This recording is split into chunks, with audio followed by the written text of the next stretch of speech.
오늘 함께 보실 하나님의 말씀은 스바냐 3장입니다. 말씀 봉독은 14절에서 17절까지 하겠습니다.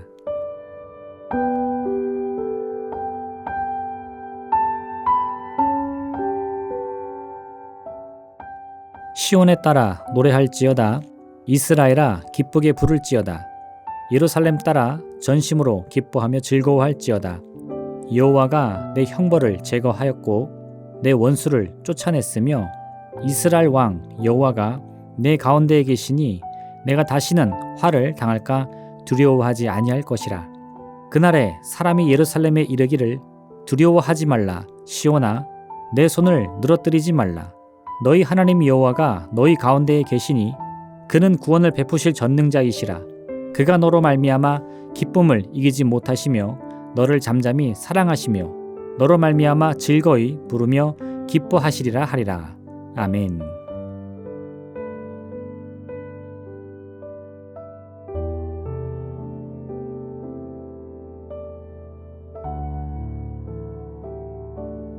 스바냐 3장의 첫 부분은 예루살렘의 죄악과 그로 인한 명확한 심판을 계속해서 선포합니다. 하지만 그 결과로 인해 유다와 예루살렘이 완전히 소멸하는 것이 아니라 근본적인 변화를 얻게 될 것이라 말씀합니다. 이스라엘의 남은 자는 악을 행하지 아니하며 거짓을 말하지 아니하며 입에 거짓된 혀가 없으며 먹고 누울지라도 그들을 두렵게 할 자가 없으리라. 그리고 3장의 마지막 부분에서는 예외 없이 소망의 메시지로 전체 말씀을 끝냅니다. 스바냐 전체는 길지 않은 내용이지만 유다와 예루살렘을 향한 하나님의 심판의 목적이 무엇인지를 아주 분명하게 보여주고 있습니다. 이스라엘의 죄는 결국 가볍지 않습니다. 이미 아주 오랜 기간 여러 차례 기회를 주셨습니다. 하지만 이스라엘은 스스로 그러한 모든 회개의 기회를 다 거절했고 이제 더 이상 하나님께서는 유다의 심판을 미루지 않겠다고 말씀합니다. 그런데 이 심판의 결과는 오히려 유다의 죄악을 제거하고 심판에서 살아남은 자들을 통하여 이전과는 완전히 다른 새로운 이스라엘이 될 것이라 말씀합니다.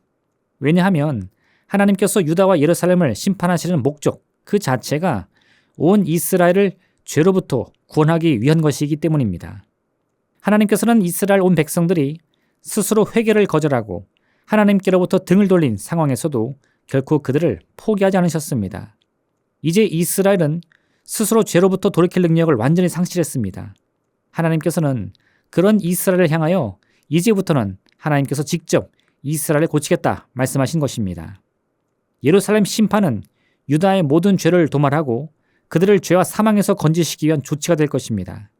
그러므로 하나님의 심판이 끝난 후에 온 유다 땅은 죽음과 고통과 슬픔이 가득하겠지만 그것으로 그들의 운명이 완전히 끝장이 나는 것은 아니었습니다. 여전히 남아있는 그루터기와 같은 사람들이 다시금 새롭게 생명의 싹을 틔울 것입니다. 환난과 고통으로 온 땅과 민족의 운명이 마치 죽음에 내어준 바 된 것처럼 보이는 그 절망의 순간에 하나님께서 다시금 새로운 생명의 기운을 불어넣어 주실 것입니다. 또 내게 이르시되 인자야 이 뼈들은 이스라엘 온 족속이라. 그들이 이르기를 우리의 뼈들이 말랐고 우리의 소망이 없어졌으니 우리는 다 멸절되었다 하느니라.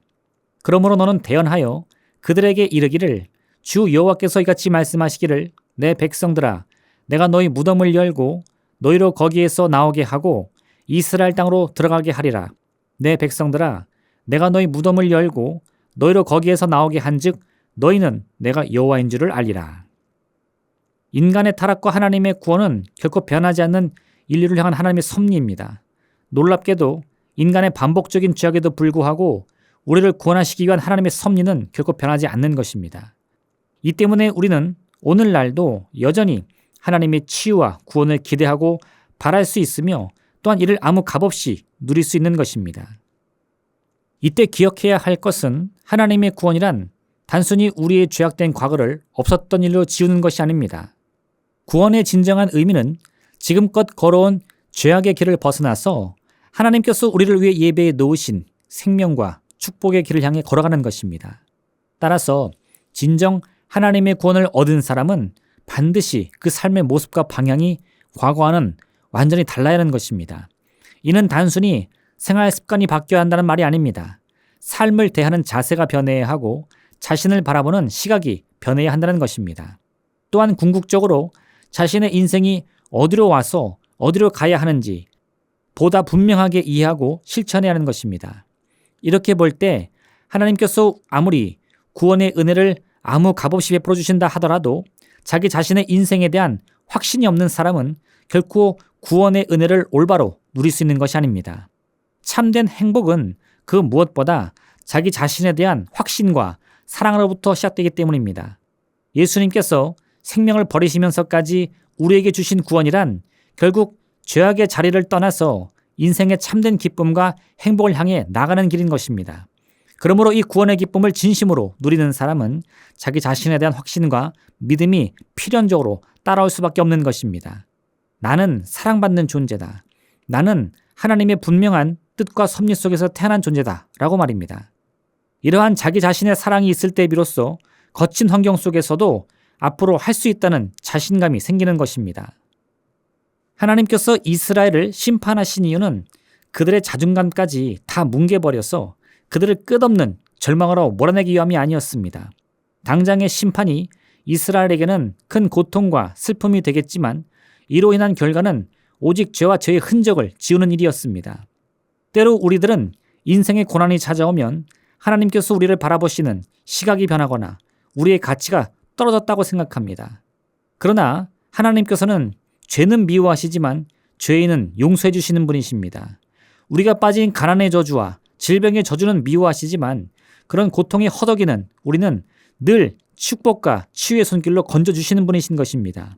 따라서 우리의 참된 가치는 우리 자신의 능력이나 재능이 아닌 우리를 향한 하나님의 사랑으로부터 주어짐을 깨달아야 합니다.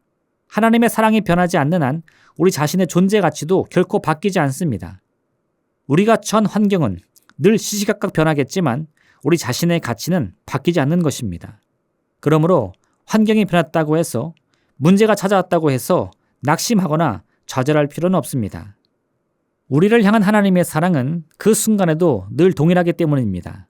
따라서 우리는 여전히 하나님께서 원하시는 대로 기쁨과 행복이 가득한 삶을 살아야 하며 그런 삶을 위한 자격도 충분히 있는 것입니다. 여러분 자신을 눈에 보이는 모습으로만 판단하지 마시기 바랍니다. 여러분 내면에 주어진 너무나 값진 하나님의 사랑을 근거로 여러분 스스로를 바라보시기를 바랍니다. 비록 눈으로 보기에는 질그릇 같은 모습이 보일 뿐이라도 그 안에는 너무나 귀한 보배가 담겨 있음을 바라보시길 바랍니다. 우리 모두는 하나님의 사랑받는 자녀요 보배함의 운명을 살아간다는 사실을 반드시 깨닫게 될 것입니다. 오늘 이와 같은 믿음을 가지고 하나님의 사랑받는 자녀로서 살아가시길 바랍니다. 우리 마음에 불안과 두려움을 떨쳐내고 오직 하나님이 주시는 넘치는 기쁨과 평안만을 풍성히 누리는 귀하고 복된 날 되시기를 바랍니다. 기도하겠습니다. 사랑의 하나님 아버지, 오늘도 변함없이 우리를 향해 있는 하나님의 사랑이야말로 내 삶의 원천이요 힘이요 원천인 것을 깨닫게 도와주옵소서. 그 귀한 사랑에 힘입어 다시 한번 소망을 품고 어떠한 역경 속에서도 할 수 있다는 믿음, 성공을 바라볼 수 있는 결단을 품게 도와주옵소서. 감사드리며 예수님의 이름으로 기도드립니다. 아멘. 하늘에 계신 우리 아버지, 아버지의 이름을 거룩하게 하시며 아버지의 나라가 오게 하시며 아버지의 뜻이 하늘에서와 같이 땅에서도 이루어지게 하소서. 오늘 우리에게 일용할 양식을 주시고 우리가 우리에게 잘못한 사람을 용서하여 준 것 같이 우리 죄를 용서하여 주시고 우리를 시험에 빠지지 않게 하시고 악에서 구하소서. 나라와 권능과 영광이 영원히 아버지의 것입니다. 아멘.